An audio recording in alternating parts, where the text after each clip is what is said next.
This is Wake Up and Lead, a daily podcast where ambitious young professionals learn to lead themselves. I'm your host, Hampton Dorch. Today we're talking about fellowship. It's time to be a go-giver. Be a go-giver. I read a book called The Go-Giver by Bob Burg, and it was good. I actually had Bob on this podcast in the very early days of it, and it was awesome. And I think for us as ambitious young professionals, we're all go-getters. We go do stuff. And in the book, Bob was like, hey, there's nothing wrong with being a go-getter.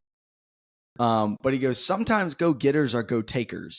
And if you're a go-getter, make sure to be a go-giver.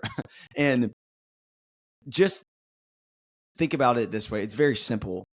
Give more than you take. And when you give, don't accept to receive something back, because then your motives will be wrong. And this applies from a fellowship standpoint, like I talked about.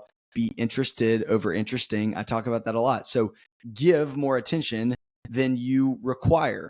Well, or from like a service standpoint, don't be outserved. Served more than you are served. And health, wealth, prosperity is dangerous to believe, and I do not believe in that. And so I'm not saying that because you give money, because you give time, you get more back. But so often that's just the way that the world does work. So you don't want to expect that, and you don't want to give because of that.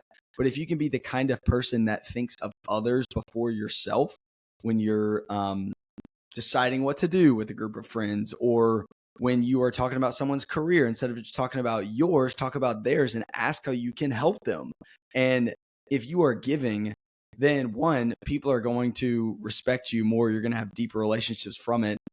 And then two, people are likely going to give to you more. And again, it's careful. There's this dance because you really don't want to give transactionally. It's got to be relationally. And if your motives get off, people will eventually feel that. But when I think about people in my life, it's pretty easy to say, oh, that person's a giver or that person's a taker. And, I got to be real honest with you guys. A lot of times, and for a lot of my life, I think I have been a little bit more of a taker. Maybe I like mask it or disguise it, but people may not notice it in the moment or in a year or two or three, but eventually everybody will know if you are others focused and if you give, or if your first bend is to take. So be a go-giver. Check out that book by Bob, or even listen to the podcast. It's very early. I can't tell you what episode it is because I can't remember, but it's one of the first ones of this entire podcast before I was doing this whole daily thing back in, I think it was 2022, I believe. So be a go-giver. It's time for you and me to wake up and lead.